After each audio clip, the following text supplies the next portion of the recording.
কবিতাৰ শিৰোনাম বুহুম, জুবিন গাৰ্গ।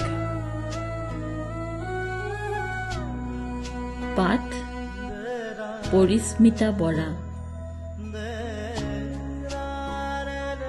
মোৰ উদং পথাৰত তোৰ বৰ উৎপাত।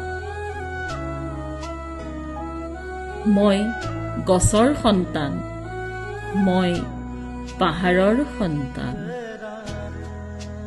মই নদীৰ সন্তান। মোক চুই দিলেই বৈ যায় এবুকু বহ্নিমান। মই তোৰ নহয়, মই প্ৰকৃতিৰ সন্তান। মা, এই এন্ধাৰখিনি কেতিয়া শেষ হ'ব?